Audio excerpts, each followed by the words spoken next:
During the winter of 1881, as the temperature across the Nebraska plains plummeted to 40 below zero, certain homes transformed into wooden graves.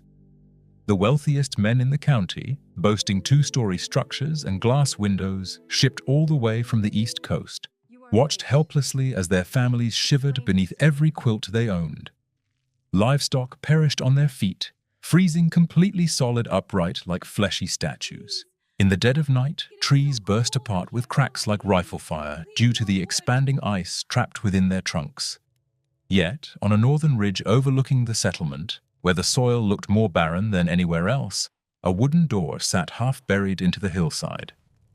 Behind that very door, a 16-year-old girl slumbered wrapped in merely a single blanket, her cheeks glowing pink and her fingers comfortably warm. She went by the name Kathleen O'Brien, and every single soul in town had previously predicted she would perish. Half a year earlier, Kathleen had trekked all the way from Omaha, carrying nothing but a knapsack over her shoulder, $15 stitched into the hem of her skirt, and a farewell letter from her stepmother that wasn't worth remembering.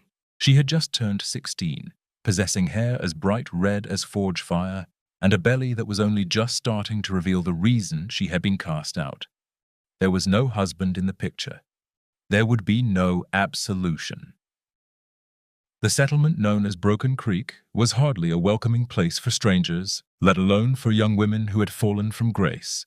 Upon her arrival at the town's sole general store, when she asked about available plots to claim under the Homestead Act, a heavy silence dropped over the room like a slab of granite. The men stared down at their boots. The women pulled their shawls tighter and turned their faces away. Mr. Cornelius van der Berg was the one who finally broke the quiet. Cornelius stood as the wealthiest man within a 50-mile radius, owning a sprawling cattle ranch and a white-painted timber frame house featuring a proper front porch. He was 42, sporting a mustache with waxed tips, and harbored a habit of standing with his thumbs hooked behind his suspenders as if holding a pose for a painting. "Girl," he stated in a tone attempting to sound fatherly but carrying the weight of a judge's verdict. "This frontier is no place for a lone woman, and it certainly isn't fit for someone in your delicate state. The Christian thing to do would be to head back to your kin." Kathleen tightened her grip on the straps of her pack. "My kin showed me the door, sir, and the law states that any citizen can lay claim to 160 acres provided they work the land." Mr. Tobias Henriksen, a 50-year-old Norwegian immigrant who fancied himself the finest carpenter in the territory, let out a brief scoff. "Work it? Child, out here the gales will rip nails straight out of the timber. Your first winter will claim you before the initial snowfall even hits." Mrs. Prudence Carlyle, the preacher's wife and the self-appointed gatekeeper of the community's morals, stepped forward with a stiff, starched gait. She wore a pitch-black dress that seemed to swallow the light around her and possessed slate-gray eyes that passed judgment before they even truly looked at you. "There is an orphanage over in Lincoln. You could surrender the infant to respectable folks and start fresh with an untarnished reputation." Kathleen felt a knot harden inside her chest, a resilience that had been taking root during her weeks of walking from Omaha. It wasn't exactly anger. It was a much older instinct, passed down from her maternal grandmother, a Mexican woman from New Mexico who had taught her that the earth itself could act as a mother whenever human beings chose to turn their backs. "I appreciate your concern," Kathleen replied, her voice projecting more steadiness than she actually felt. "But I intend to stay." The three locals shared silent glances that practically shouted, "This foolish girl won't make it to October."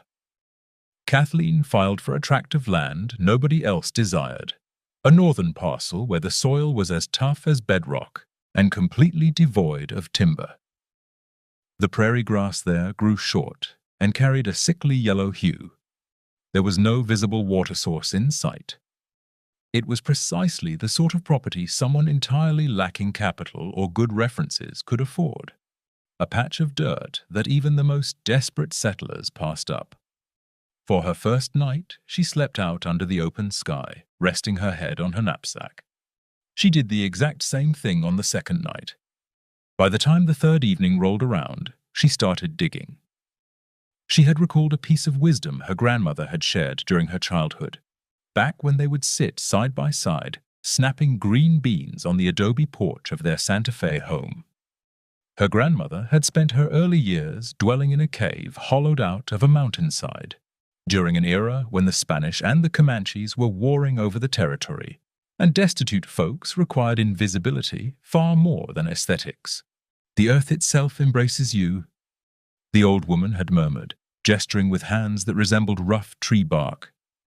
"It shields you from the gales, and it hoards the summer's warmth to give back in the winter. It doesn't fight against you, child.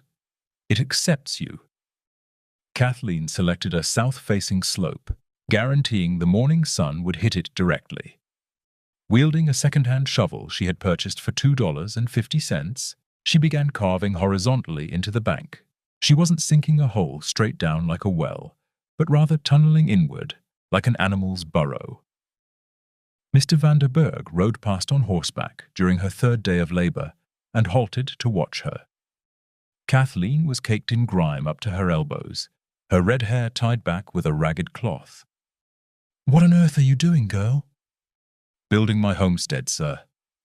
Vanderberg removed his hat to scratch his scalp. "That right there is a cave, a dirt hole. Civilized folks erect wooden houses." "Lumber runs $80 just for a small cabin, sir. I only have 15. "That's because a proper dwelling costs $80, you foolish child. Things carry the price they do for a reason. You're going to live like a wild beast." Kathleen drove the blade of her shovel firmly into the dirt. "Animals manage to survive the harsh winters, Mr. Vanderberg. I was told that last season, 3 different families lost fingers to frostbite while sitting inside timber homes." Vanderberg's expression shifted into a scowl. He did not appreciate an exiled teenager pointing out inconvenient facts to him. He spurred his mount and rode off without offering a goodbye. Yet Kathleen had sown a seed of doubt that would very soon blossom into outright public mockery. A week later, Mr. Henriksen showed up alongside 2 of his older boys, hauling a load of scrap lumber left over from a recent job. "Listen here, girl," he began, adopting the condescending tone usually reserved for toddlers and simpletons. "I pity you. Take these boards. I can show you how to frame up a decent little shack. It won't be a mansion, but it will boast 4 solid walls and a roof that won't cave in on your skull." Kathleen was currently squatting near the entrance of her excavation, chewing on stale bread smeared with lard. "That is incredibly generous of you, Mr. Henriksen. However, I already possess walls that the wind cannot blow away." Henriksen stared at the dugout cavity, glanced back at his sons, and then fixed his eyes on Kathleen once more. "Those aren't walls, child. That is merely packed dirt. It's going to crumble the minute the heavy rains hit, and you'll drown in the mud. This soil has been compacted tightly for 1,000 years before I ever set foot here. I believe it can hold up a while longer." His eldest boy, an 18-year-old who looked as though he'd been born without a funny bone, let out a snicker. "Pa, she's out of her mind. Just leave her be. Once the winter chill bites her, she'll come crawling to town." They departed with their timber in tow, though they certainly didn't keep quiet about the encounter. By the time the weekend arrived, the entirety of Broken Creek had heard how the disgraced Irish girl was burrowing a cave like a native, how she was likely touched in the head, and what a crying shame it was for the innocent unborn child stuck with such a stubborn mother. Mrs. Prudence promptly orchestrated a mission of Christian charity. She arrived flanked by 3 other ladies from the church circle, lugging a basket packed with baked loaves, a jar of fruit preserves, and an overflowing measure of condescension. "Kathleen, my dear." Prudence greeted her with toxic sweetness. "We have traveled out here to discuss your current predicament. We recognize that pride has a way of clouding a person's judgment, especially among the youth. Yet there are boundaries to the suffering the good Lord expects us to endure." Kathleen welcomed them with grimy hands and an entirely blank expression. "I thank you for dropping by, ladies. You simply cannot reside in a hole in the ground." Prudence pressed on. "It lacks dignity. It poses a grave danger. Think of your unborn babe." "My child is on my mind constantly, Mrs. Carlyle. That is precisely why I am establishing a homestead I can sustain without having to rely on the handouts of strangers." One of the accompanying women, married to the local blacksmith, whispered just loudly enough to ensure she was heard. "Pride goeth before a fall." Kathleen took the offered basket, expressed her gratitude with a politeness that never quite reached her eyes, and sent them on their way. As the group walked off, she could catch fragments of their chatter drifting back on the prairie breeze. Completely incorrigible, stubborn as a mule, that poor, innocent little baby. Later that evening, Kathleen took a seat at the threshold of her half-finished dugout and allowed a single, solitary tear to slip down her cheek. She quickly wiped her face with the back of her dirty hand and immediately returned to her labor. If you believe that the wisdom of our ancestors holds more value than modern arrogance, join our cause. We are working to salvage the forgotten tales that time has attempted to erase entirely. The digging process required 3 grueling weeks of labor from dawn until dusk. Kathleen would excavate during the morning hours when the soil remained cooler, take a rest during the peak afternoon heat, and then resume her digging until the descending darkness made it impossible to tell the dirt apart from the shadows. Her hands, which had managed to stay somewhat soft despite her impoverished background, steadily transformed into living, breathing tools. She developed vicious blisters that soon burst and hardened into thick calluses, while her fingernails cracked and splintered right down to the quick. The muscles stretching across her back burned fiercely every single night, an ache so intense it barely permitted her to catch any sleep. Nevertheless, her underground shelter continued to expand. She hollowed out a rectangular chamber measuring roughly 13 feet wide by 20 feet deep, carving out enough overhead clearance to stand fully upright in the middle, about 8 feet high. The doorway remained facing directly south, heavily shielded against the brutal northern gales that the locals swore felt like a living blade during the cold months. Here lay the vital secret her grandmother had imparted, the very concept that the educated gentleman of Broken Creek failed to grasp. The soil just 3 feet below the surface manages to hold a nearly constant temperature throughout the entire year. At the height of summer, when the topsoil bakes at over 100 degrees Fahrenheit, the earth deep below remains pleasantly cool. Conversely, during the dead of winter, when the outside air plummets to 22 below zero, that same deep earth stays hovering just above the freezing mark. It doesn't battle against the changing seasons. It simply absorbs them and mellows their extremes.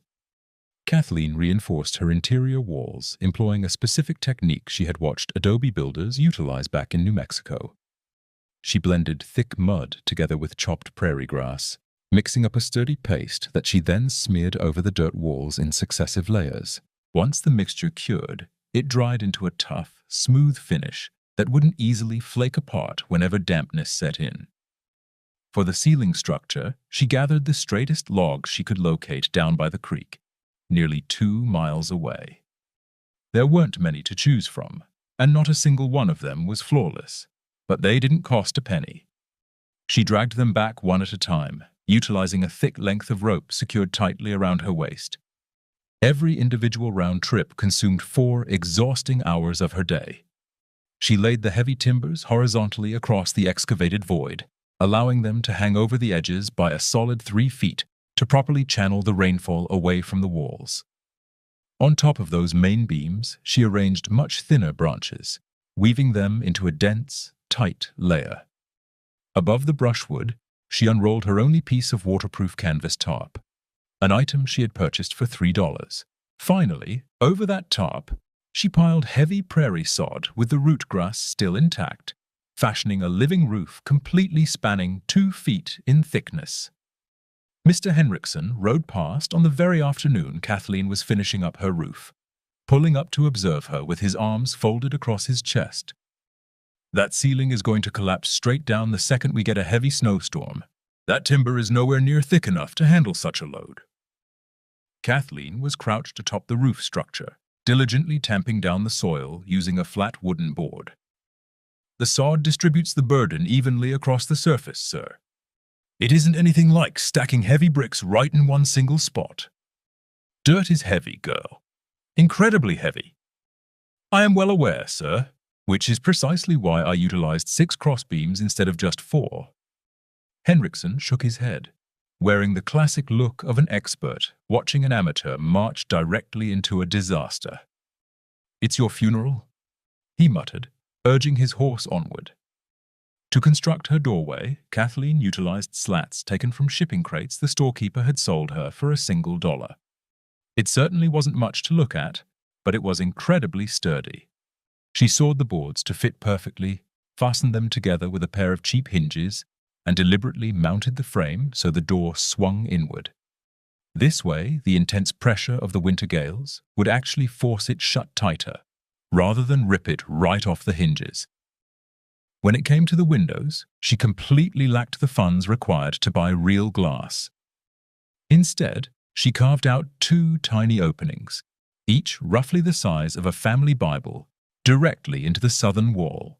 She sealed these gaps by stretching heavily greased paper tightly over small timber frames, an old trick that permitted soft, hazy light to filter inside while effectively shutting out the bitter winds. It was far from flawless, but it was entirely functional. She deliberately dug the interior floor out 6 inches lower than the threshold level, crafting a distinct downward step as you entered. This design choice served a specific function. The freezing drafts, naturally being heavier, would pool down at floor level, while the much warmer air would naturally rise up to circulate around a person's torso. Next, she paved the entire floor with flat river stones hauled up from the creek, engineering a dense surface that would quietly soak up thermal energy all afternoon and then slowly radiate it back into the room after sundown. As for heating, this is exactly where she chose to invest her most precious remaining funds. She acquired a battered, heavily dented iron barrel that the town blacksmith had been planning to toss into the scrap heap. She handed over $2 for the metal drum, plus an extra 30 cents to have him weld patches over a couple of rusted holes. That salvaged barrel instantly became her primary heating stove. She positioned it right in the dead center of the dugout room, running a metal stovepipe straight up through the sod roof to vent outside. Prior to setting the stove in place, however, she hollowed out a pit directly beneath the barrel site, roughly 3 feet deep and nearly 5 feet across, and packed it tight with large creek boulders. This subterranean pit would serve as her thermal battery. The underlying science was beautifully simple, yet incredibly potent. Once she sparked a fire inside the metal drum, those buried rocks below would pull in and store the intense heat for hours on end. Even long after the flames had died down to ash, those heavy stones would continue to radiate that stored warmth upwards, ensuring the room's temperature remained comfortable and steady all night, without forcing her to constantly wake up and feed the fire. She hadn't come up with this idea herself. It was a trick from her grandmother, who hadn't invented it either, but had inherited it from her ancestors, who originally learned the secret by observing the earth itself. Mrs. Prudence turned up one afternoon, accompanied by Preacher Carlyle, a man as thin as a cottonwood sapling who permanently spoke in a somber, funeral-like tone. "We have arrived to conduct a proper inspection," Prudence declared flatly. "An inspection, ma'am? There are severe concerns going around regarding whether this establishment is suitable for raising a proper Christian infant." Kathleen felt a flash of angry heat crawl up the back of her neck, but she forced her voice to remain completely level. "My child hasn't entered this world just yet, Mrs. Carlyle.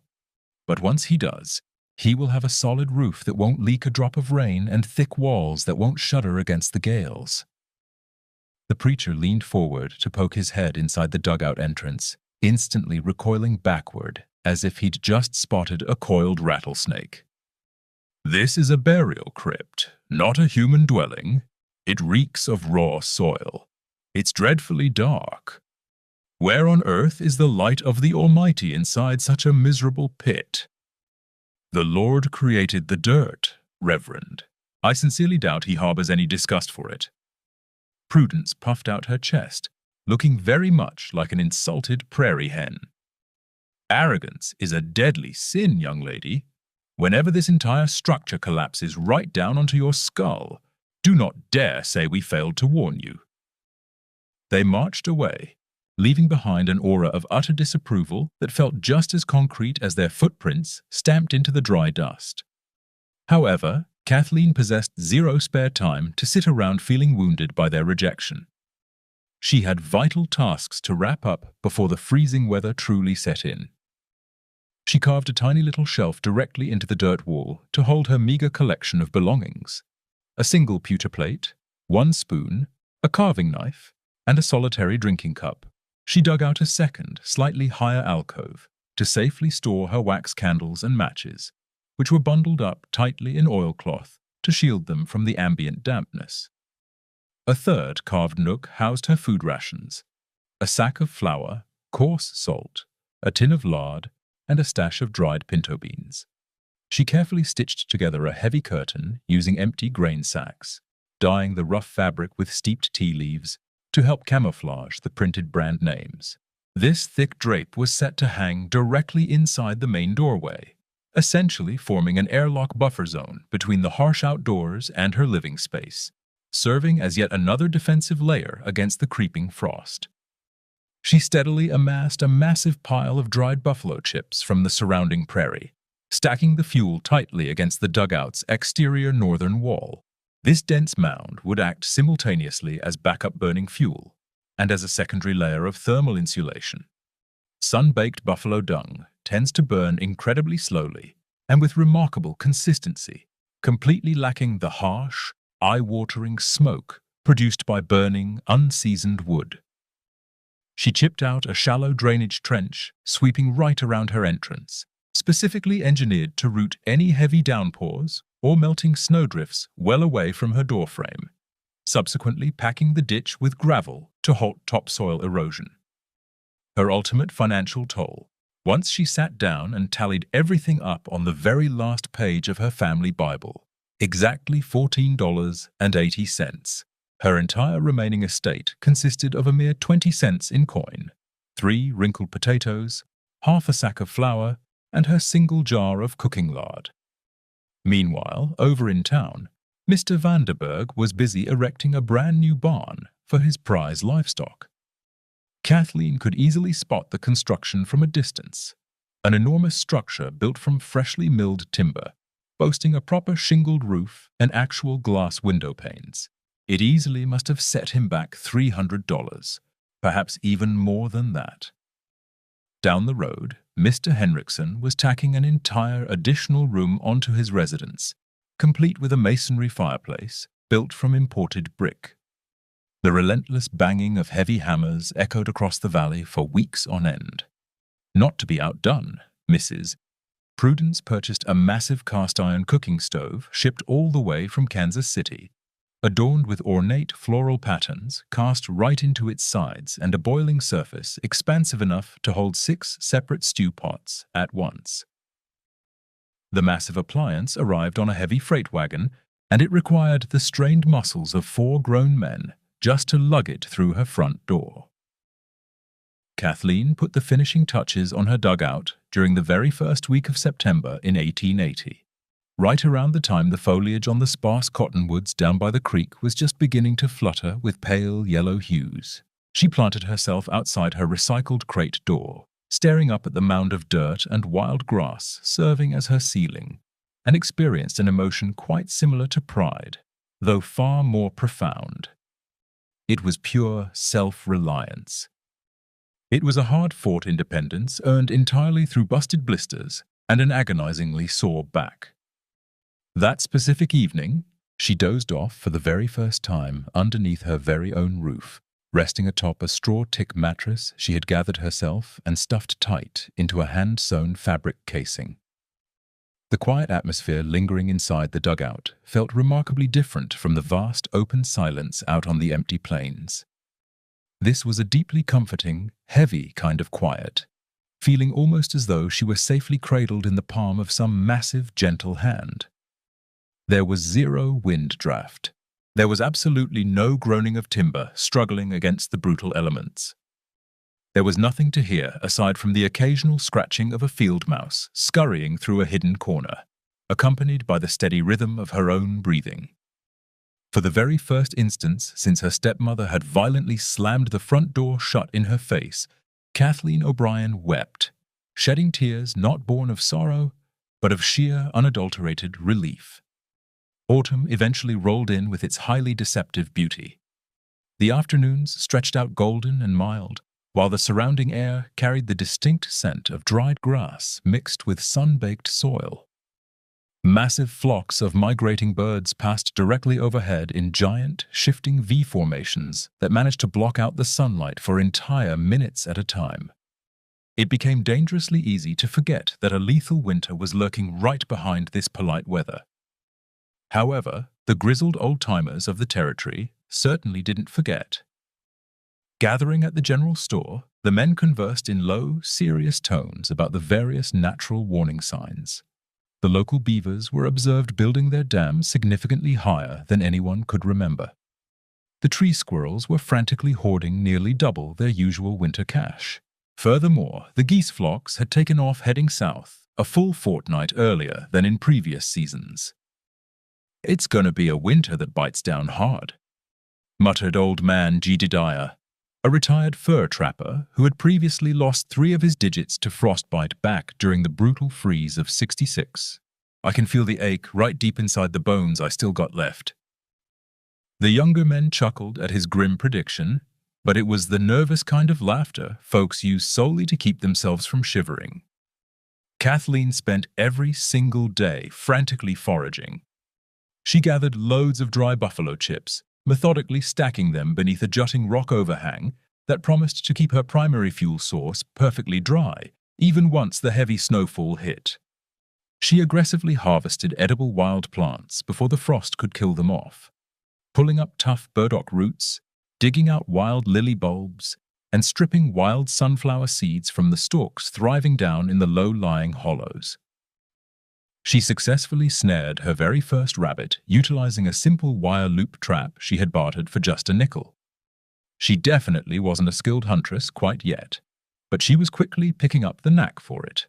She bled the small animal out, skinned the carcass with badly trembling fingers, and then hung the fresh meat up high inside her dugout, where the naturally cool, arid air would properly cure and preserve it. She took the raw pelt, stretched it tight on a frame to dry out, knowing it would eventually become a crucial piece of a patchwork winter blanket. Mr. Vanderberg, safely peering out from his 2-story residence, would occasionally use a pair of field binoculars to spy up at the ridge where the crazy girl had dug in. "She is still camped out up there," he casually mentioned to his wife over their evening meal. "Stubborn as a Missouri mule." "That poor little creature," replied Mrs. Vanderberg, a gentle-natured woman who practically never dared contradict her husband openly, but secretly harbored her own private views. "She is incredibly young to be out there so utterly alone." "Youth lacking proper guidance is a highly dangerous thing, my dear.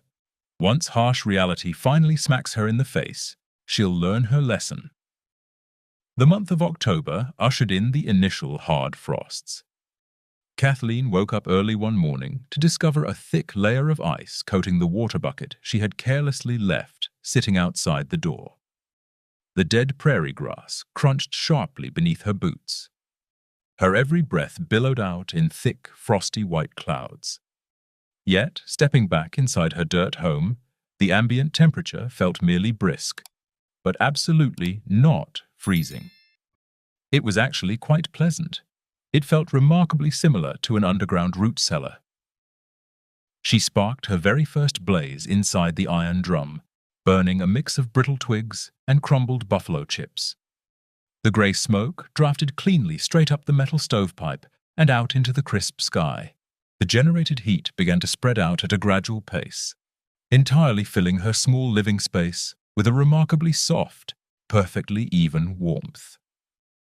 The heavy river rocks buried directly beneath the stove slowly began soaking up the intense temperatures, pulling in the raw thermal energy much like dry sponges soaking up a spill. By nightfall, the flames had completely died down to glowing embers, yet the dugout remained wonderfully cozy. Those submerged stones were performing their designated job flawlessly, steadily radiating all that trapped heat back upward. Kathleen ended up burning merely a third of the fuel load a standard timber house would demand, and yet her warmth somehow lasted 3 times as long. She made a quick trip down to the general store to purchase a bit more flour, using her very last few pennies. While inside, she ran into Mr. Henriksen, who was busy purchasing replacement window glass. "Just fortifying the place ahead of the big freeze," he proudly explained to her. "A man who prepares ahead is worth 2 who don't." "Those are incredibly wise words, Mr. Henriksen," Kathleen acknowledged politely. Henriksen gave her a long, appraising look from head to toe. "Do you have an adequate cordwood supply laid up, girl? A standard house burns through 3 full cords during a regular winter. You'll need at least 4 if it turns nasty." "I am adequately prepared, sir. I didn't spot any massive wood piles stacked up at your establishment. I rely on a different sort of fuel source." Henriksen let out a loud snort.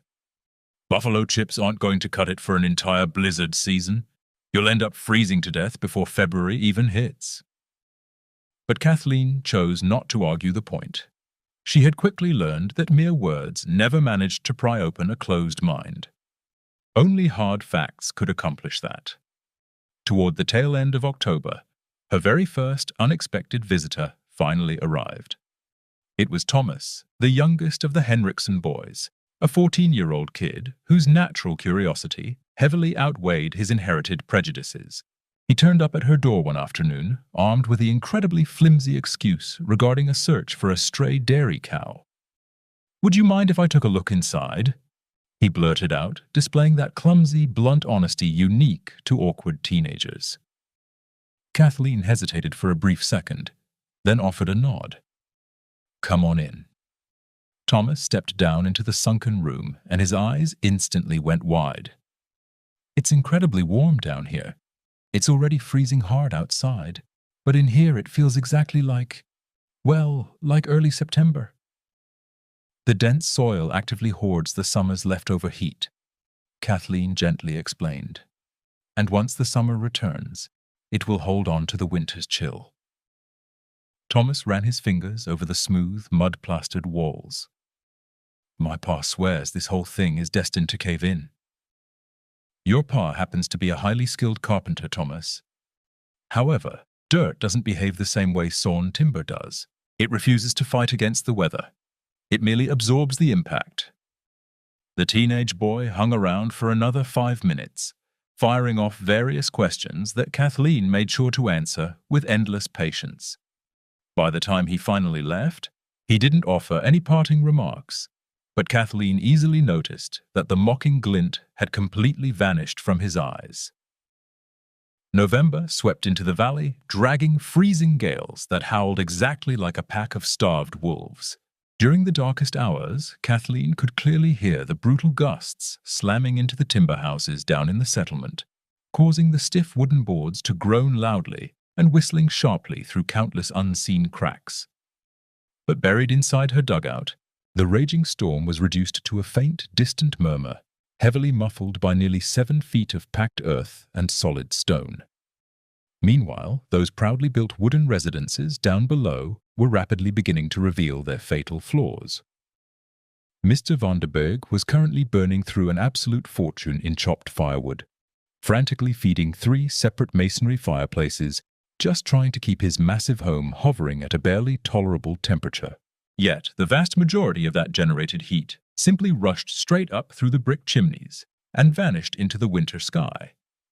Any rooms located too far away from the active hearths remained absolutely glacial. Mrs. Henriksen soon developed a nasty rattling cough due to trying to sleep inside a bedroom plagued by freezing drafts, seeping right through invisible gaps between the wall planks. The local physician, who only passed through the area once a month, strongly advised her to stuff all the window frames tight with old newspapers and torn rags.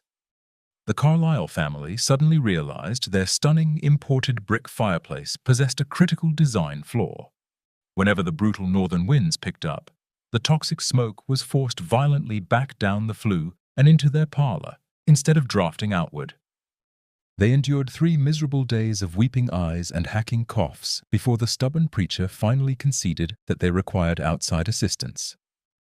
Mr. Henriksen rode over to inspect the masonry and firmly declared that the chimney required a specialized deflector cap, a piece of hardware that would set them back $15 and wouldn't even arrive on the freight train until the spring thaw. All the while, Kathleen existed inside her burrow, enveloped in a peaceful quiet that bordered on the surreal. She burned merely 2 small chunks of dried buffalo dung every evening, which proved more than sufficient to properly heat her thermal stones. Her ambient temperature hovered consistently around 60 degrees Fahrenheit, a bit too brisk for walking around unclothed, but absolutely cozy as long as you wore a thick wool shirt and a good pair of knitted socks. There were absolutely 0 freezing drafts. There were no sudden gusts of wind violently snuffing out her wax candles. She never had to endure the midnight groaning of stiff timber warring against its very nature. Furthermore, her meager food rations, which she had genuinely feared might fall short, were actually stretching much further than originally anticipated, simply because her body wasn't constantly burning crucial calories, just trying to stay warm. Right around mid-November, Mrs. van der Berg showed up completely unannounced.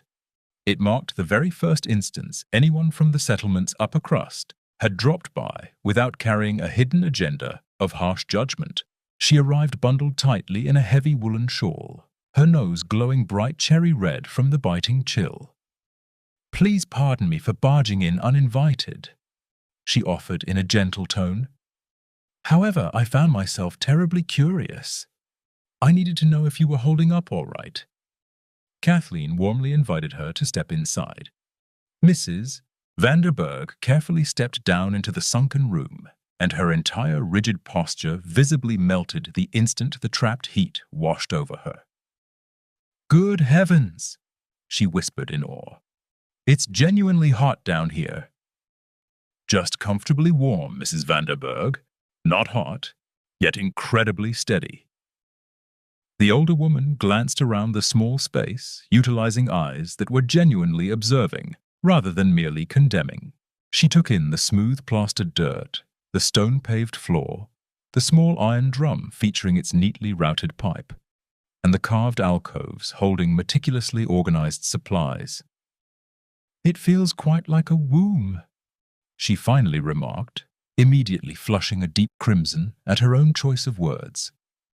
"Please forgive my crude language. It's just so incredibly snug.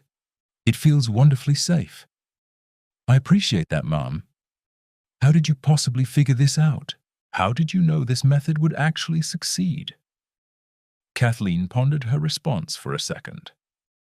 "My grandmother taught me that the dirt itself is never our enemy. It simply operates differently. It possesses its very own set of rules. If you take the time to learn them, rather than stubbornly fighting against them, the earth can become the greatest ally you'll ever find." Mrs. van der Berg lingered for a solid 20 minutes, resting on the single crude stool Kathleen had whittled by hand. Upon her departure, she didn't utter a word about returning, but she did leave behind a freshly baked loaf of bread, along with a lingering look that had shifted from sheer pity to a deeply confused sense of respect. Later that same evening, the outdoor thermometer plunged all the way down to a brutal 10 degrees Fahrenheit. It stood as the very first legitimate test of the coming winter season. Over at the van der Berg estate, all 3 fireplaces roared relentlessly until dawn.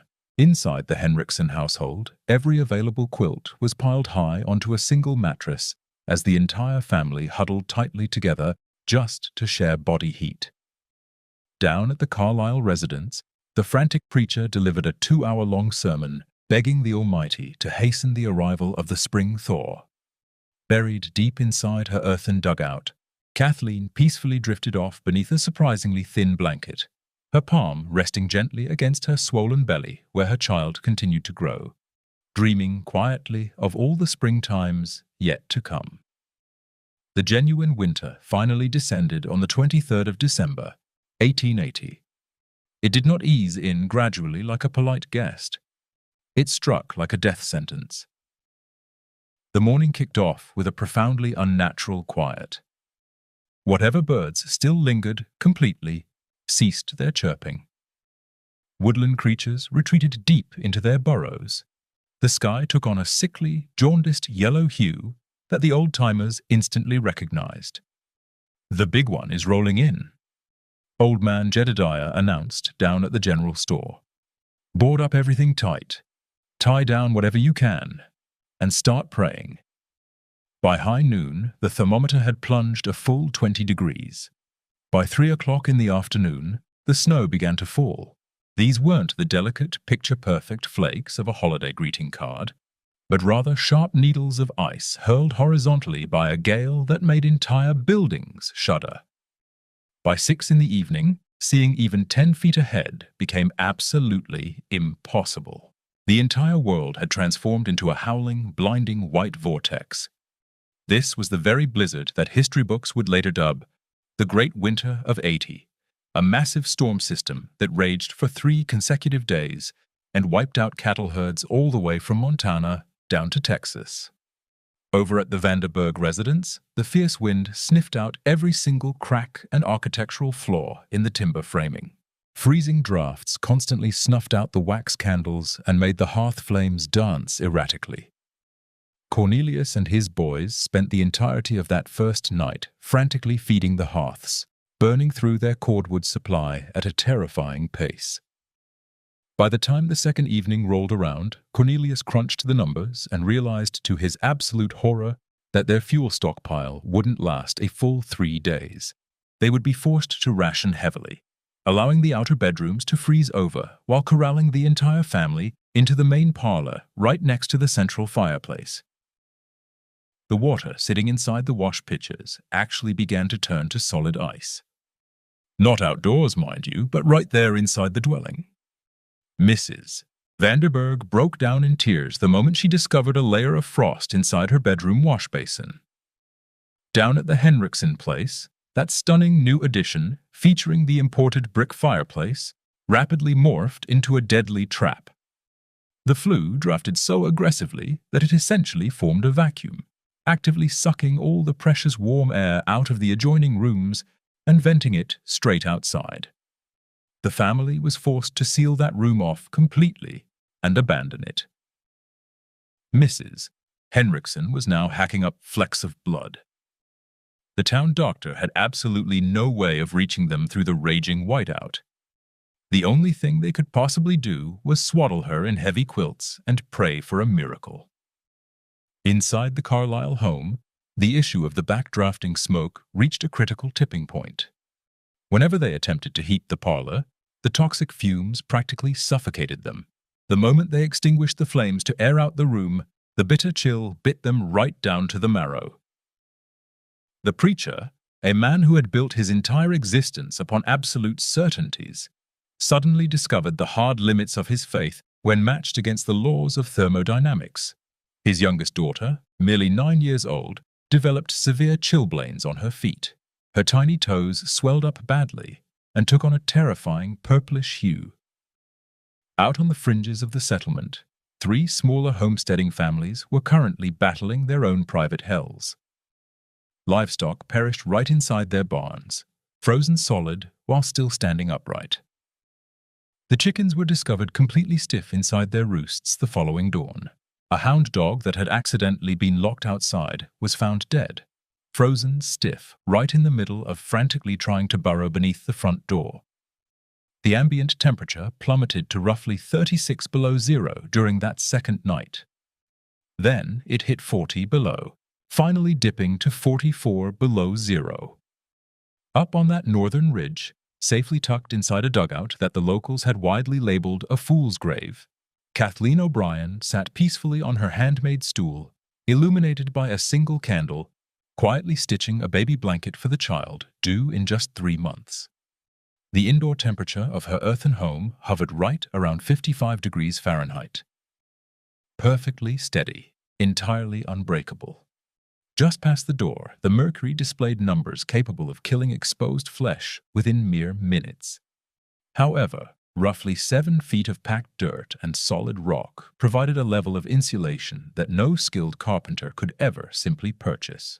The surrounding soil, having soaked up the sun's rays throughout the entire summer and autumn, was now releasing that stockpiled warmth incredibly slowly, generously, and without any rush. Her small iron drum was currently burning merely a couple of handfuls of dried buffalo chips. The buried stones directly beneath it radiated a deep infrared glow. Kathleen had quickly figured out that if she stoked the embers merely twice a day, once at dawn and once at dusk, the heavy rocks would maintain the room's climate flawlessly even. There wasn't a hint of a breeze inside. The clever design, utilizing a sunken threshold paired with the heavy grain sack curtain, essentially formed an airlock that completely blocked out the freezing drafts. There was zero groaning timbers. There were no deadly whistling gusts hunting for open cracks. Only absolute quiet. Pure peace. Unadulterated survival. Kathleen enjoyed a very modest supper, pinto bean broth featuring a single potato, day-old bread, and a cup of steeped herbal tea. Her meager food reserves remained largely untouched, simply because her physical body wasn't desperately burning off extra calories just to generate survival heat. She wasn't shivering in the slightest. She wasn't suffering at all. She was, entirely contrary to the town's grim predictions, perfectly fine. During the third night of the relentless blizzard, right as the deep freeze reached its most lethal extreme, something finally snapped within the settlement below. Mr. Vanderberg, helplessly watching his wife shake uncontrollably beneath 4 heavy quilts next to a dying hearth, staring down at a firewood stockpile reduced to mere splinters, experienced a realization that humiliated him to his very core. That teenage girl up on the ridge knew something I simply do not. Mr. Henriksen, listening to his poor wife cough up blood inside a parlor he could no longer keep adequately warm, vividly recalled the young woman's words. Dirt refuses to fight against the weather. It merely absorbs the impact. Mrs. Prudence, watching the preacher's little girl sobbing in sheer agony from her frostbitten toes, felt a massive crack form in her impenetrable armor of self-righteousness. And once the dawn of the 4th day arrived, bringing a brief lull in the whiteout, a temporary calm before the storm inevitably doubled back, 3 entirely distinct groups made the exact same choice without ever speaking to one another.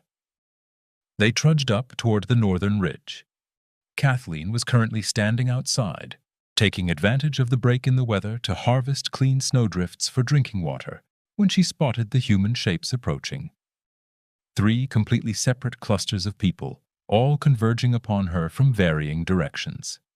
The Vanderberg family, Cornelius with his immense pride dragging along behind him like a beaten cur, his wife sporting dark blue lips, and 2 of his older boys suffering from the early stages of frostbitten ears. The Henriksens, Tobias physically carrying his frail wife wrapped tightly in heavy blankets, while Thomas and his siblings displayed faces severely chapped by the bitter gale. The Carlyles, the stern preacher cradling his young daughter in his arms, flanked by Prudence, whose eyes were heavily swollen from weeping. They halted roughly 60 feet from the dugout's entrance, forming an unintentional semicircle of absolute defeat. Cornelius was the one who finally spoke up, and uttering those words must have cost him far more than every single dollar tied up in his sprawling ranch. My boys are freezing to death. We're completely out of cordwood. The interior walls of my home are coated in solid ice. Kathleen slowly lowered her bucket of packed snow. Mr. Henriksen was the next to chime in. My wife desperately needs warmth, not the kind ruined by freezing drafts. Genuine, lasting heat. Otherwise, I'm going to lose her. Preacher Carlyle, a man who had spent 3 decades declaring the Almighty's will with unwavering certainty, uttered a single phrase. Please. Kathleen O'Brien was merely 16 years of age. She was heavily pregnant and completely alone. She had been publicly branded as insane, foolish, and entirely doomed. These exact 3 patriarchs and their respective families had confidently predicted her demise with the thinly veiled satisfaction of folks who love having their own superiority validated. This was her golden opportunity to hurl back every cruel insult, every pitying glance, and every grim prediction of failure they had ever tossed her way. Instead, she pulled open the wooden door to her underground shelter and stated, "Come on inside. There's plenty of room for everybody." The wave of ambient heat that washed over them as they stepped down over the threshold felt akin to entering a completely different universe. Not merely in a physical sense, although that aspect alone felt genuinely miraculous. It went much deeper than that. It was the profound warmth of being genuinely welcomed, of being rescued, of being completely forgiven without ever being forced to explicitly beg for absolution. The modest dugout that the town had deemed barely adequate for a single soul ultimately managed to hold, cramped tightly together, but very much alive, 14 human beings. Kathleen managed the tight quarters with quiet, steady efficiency. She positioned the youngsters and the sickly Mrs. Henriksen nearest to the iron stove. The grown men were stationed around the outer edges where the temperatures were slightly cooler, yet still perfectly comfortable. The remaining women sat right in the middle, naturally forming layers of bodies to share their combined ambient warmth. She brewed a pot of hot tea, utilizing her very last stash of dried herbs. She divided up her remaining baked bread among the hungry children. She warmed smaller river stones on top of the drum and wrapped them securely in rags, so the folks suffering the worst chills could press them tight against their chests. She never once uttered, "I told you so." She didn't say, "You all should have listened." She refrained from saying a single word that might twist her act of salvation into petty revenge. Mrs. van der Burr, suddenly feeling the sensation painfully returning to her fingertips for the first time in 48 hours, began to sob quietly. "We actively called you crazy," she whispered through her tears. "May the Lord forgive us. We branded you a lunatic." "It truly doesn't matter," Kathleen replied, and she genuinely meant it. Mr. Henriksen, holding his wife as her violent shivering finally ceased, stared blankly at the mud-plastered walls as if he were gazing at a complex mathematical formula he had completely failed to solve. This setup absolutely shouldn't be working, yet it's performing better than any structure I've erected in my 30 years of trade. It succeeds because it refuses to fight, Kathleen noted. Milled lumber constantly battles against the frost. Glass fights it. Iron fights it. The soil simply exists, and within that quiet existence, there is total peace. Preacher Carlyle, gently cradling his sleeping, pain-free daughter in his lap, spoke up with a noticeably fractured voice. "I have delivered sermons regarding humility for decades on end, yet I never truly grasped what the word meant until this very hour." The brutal whiteout roared back with a vengeance right around dusk, but securely tucked inside the earthen burrow, their little world remained wonderfully warm, entirely silent, and miraculously safe. Thomas Henriksen, the 14-year-old boy, leaned over to whisper to Kathleen while the others were fast asleep. "Why did you ever let them inside? They were so incredibly mean to you." Kathleen mulled over the boy's query with the heavy seriousness it warranted.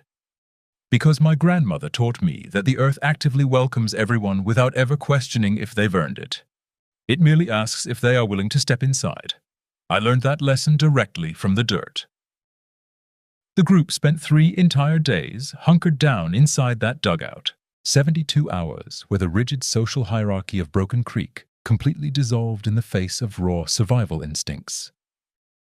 The wealthy elite and the utterly destitute breathed the exact same stale air. The seasoned craftsman and the total amateur sat cross-legged on the very same stone floor.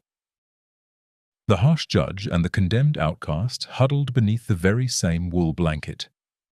Kathleen stoked the iron stove twice a day with clockwork precision. The buried boulders performed their ancient duty, quietly soaking in and shedding thermal energy. The room's climate never dipped below 54 degrees Fahrenheit, nor crested above 60. It remained as impeccably steady as a healthy heartbeat. They ate incredibly meager portions.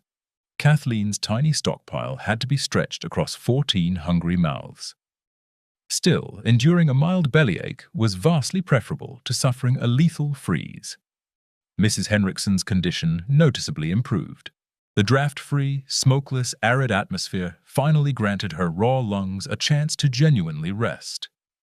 Her violent hacking slowly mellowed out. The Carlisle girl's painful frostbite, kept consistently cozy, actually started to reverse and heal.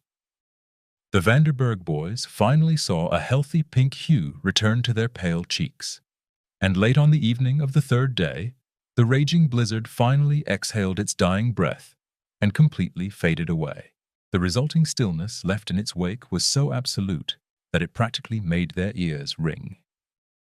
The dawn of the fourth morning broke, revealing a brutally crisp blue sky and a blindingly bright sun glaring off snowdrifts that had morphed the entire landscape into an endless white desert. The outdoor thermometer still registered a deadly 20 below zero, but devoid of the biting gales. The direct sunlight made the frozen world feel somewhat manageable. The huddled families crawled out of the dugout, looking very much like shipwreck survivors finally washing up onto a sandy beach. They stood knee-deep in the fresh powder, staring down into the valley where their frozen houses sat waiting. The massive Vanderberg estate was clearly visible from the high ridge. Every single window pane boasted a quarter-inch layer of thick frost coating the inside of the glass. That expensive new timber barn had completely caved in beneath the massive snow load, while dark, stiff shapes dotting the white fields clearly marked out the prize cattle that hadn't survived the freeze. The Henriksen residence featured massive icicles dangling from the roofline, resembling the jagged teeth of some enormous beast. One of the parlor windows had violently shattered inward due to the sheer pressure of the expanding ice. The Carlisle home had actually lost a sizable section of its shingled roof, where the heavy drifts had piled up entirely lopsided. Meanwhile, perched up on the ridge, Kathleen's earthen burrow remained virtually invisible.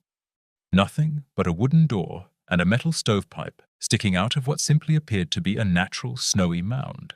The deep powder blanketing her sod roof had blended flawlessly into the surrounding plains.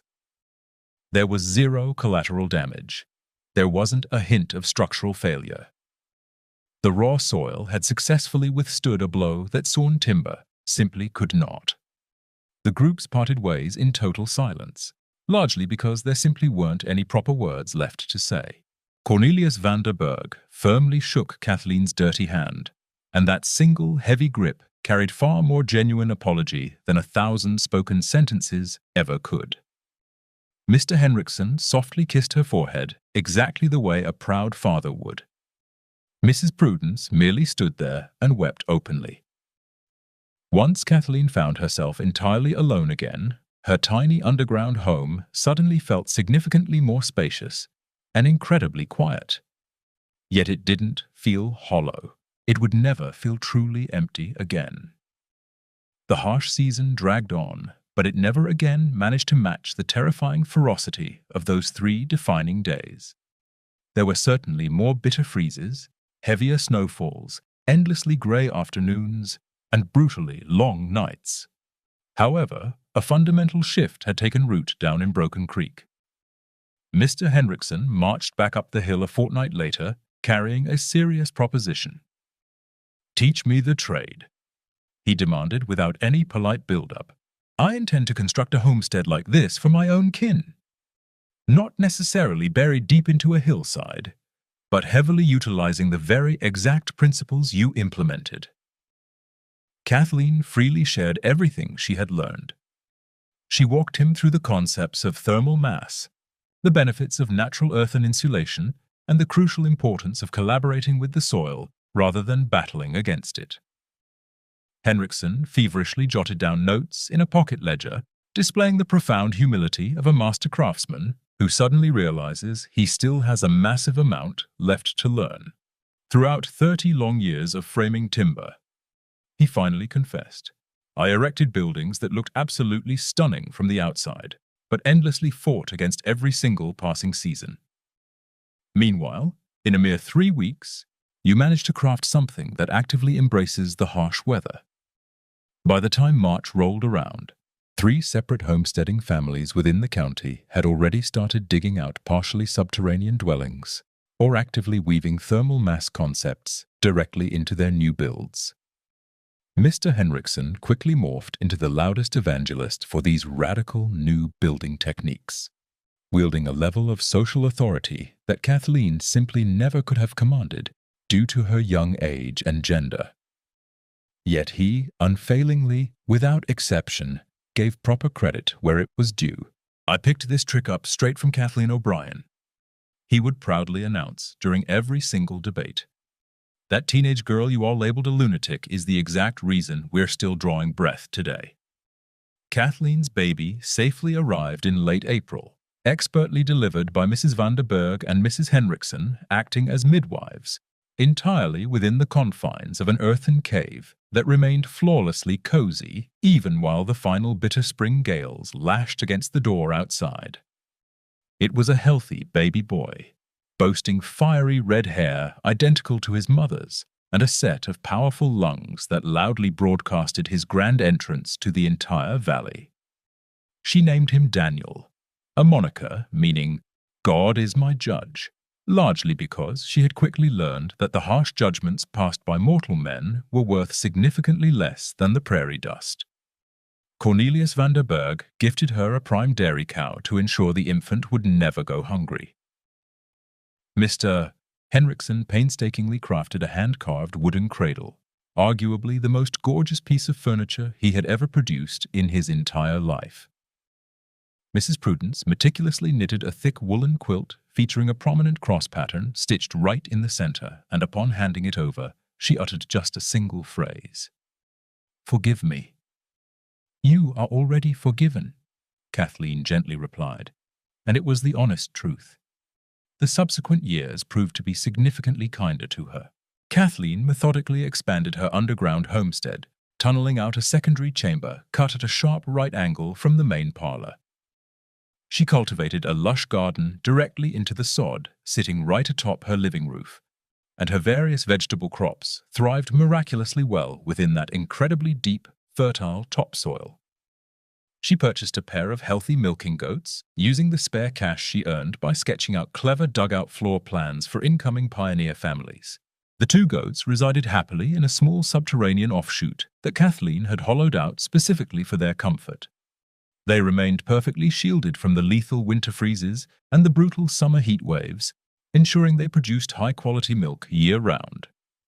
Thomas Henriksen, who had just turned 15, dropped by quite frequently to assist with the heavier manual labor, and Kathleen strongly suspected his visits weren't solely motivated by simple neighborly kindness. The young man would gaze up at her modest earthen home and its flourishing rooftop garden, possessing the visionary eyes of someone who didn't merely look at what currently existed, but rather saw exactly what it could one day become. Eventually, once Thomas hit 20 and Kathleen turned 21, he would finally muster the courage to ask if he could frame up a brand new dwelling right alongside hers, not built aggressively on top of the soil, but rather woven harmoniously right into it, and she would offer a resounding yes. Together, they would go on to build not merely a sturdy house, but an entirely new way of living that deeply honored the forgotten wisdom of the ancients, while simultaneously embracing the boundless possibilities of the modern frontier. However, all of that was still years down the line, and the future could certainly wait its turn. Sitting squarely in the present moment, Kathleen O'Brien rested on the threshold of her dugout during a golden June afternoon, cradling a sleeping baby Daniel in her lap, gazing out across the sprawling valley where the rigid timber houses still stood tall, but where now, with increasing frequency, strange green mounds were beginning to sprout up along the ridges. Fresh families, newly arrived immigrants, all actively learning that showing genuine humility toward the earth proved infinitely more valuable than displaying the stubborn pride of a master builder. The prairie breeze drifted by gently, carrying the distinct aroma of wild sage mingled with sun-baked dirt. Somewhere off in the distance, a solitary meadowlark belted out the eternal anthem of the ultimate survivor. I am still here. I am still breathing. The earth continues to hold me up. And right then, feeling her infant son breathing softly against her chest as the late afternoon sun painted the entire frontier in brilliant gold, Kathleen O'Brien grasped a profound truth that no educated preacher could ever successfully lecture on, and no wealthy cattle baron could ever manage to buy. That genuine wealth isn't found in the rigid walls you erect to isolate yourself from nature, but rather lies in the quiet wisdom of recognizing exactly when to let the world carry your weight. She lived a long, full life until the age of 74, remaining right there inside that very same earthen burrow she had originally clawed out with her 16-year-old hands. She lived to watch her rambunctious grandchildren and great-grandchildren chase one another across her living rooftop garden. She personally witnessed Broken Creek slowly evolve from a stubborn settlement, endlessly warring against the harsh terrain, into a thriving community that finally understood its rhythms. And when her time finally came to pass, on an autumn afternoon just as brilliantly golden as that first day she had finished packing down her roof, her final earthly sight was the solid dirt ceiling looming right above her head. The exact same canopy that had reliably shielded her bones throughout 58 brutal winters. The very soil that had never once passed harsh judgment upon her, had never viciously turned her away, and had never demanded she change into anything other than exactly who she already was. The quiet earth that had merely whispered, "Come closer, step inside, allow me to carry your burden." And she had confidently stepped inside, and it had been more than enough. Forgotten histories, quite like Kathleen's, serve to remind us all that genuine humility and keen observation are worth significantly more than solid gold bullion. They remind us that the rugged wisdom of the ancients, the hard-earned knowledge of our grandparents who lived intimately tied to the dirt, holds deep truths that no amount of modern schooling can ever successfully impart. They serve as a harsh reminder that sheer arrogance, that incredibly silent adversary frequently masquerading as absolute certainty, possesses the power to freeze us solid far faster than any howling blizzard ever could. If this tale of ultimate frontier justice managed to touch your heart, if you recognized within Kathleen's struggle a flicker of your own resilient ancestors who survived against utterly impossible odds, armed with nothing but raw grit and unyielding faith, then please pass it along. Share it widely with someone who desperately needs to hear that an alternative path truly does exist. That ultimate victory doesn't automatically belong to the physically strongest or the wealthiest man in town, but rather falls to the most humble, the most observant, the one who remains entirely willing to sit down and learn from the dirt itself. We are actively rescuing these incredible frontier tales, digging them up one by one, dragging them out from the dark oblivion where passing time deliberately attempted to bury them. Because buried deep within every single story of human survival lies a vital lesson that our fiercely modern world, crippled by all its advanced technology and blinding pride, so desperately needs to remember. That sometimes the true solution doesn't lie in building taller, framing thicker, or spending a fortune. Sometimes the only real answer is simply digging much deeper, in listening far more closely to your surroundings, in remembering that our ancient ancestors managed to survive for millennia, not because they successfully dominated the wild elements, but simply because they finally learned how to waltz with them, and that we should never, under any circumstances, hurl the word lunatic at someone who clearly sees a profound truth that we remain entirely unable to comprehend.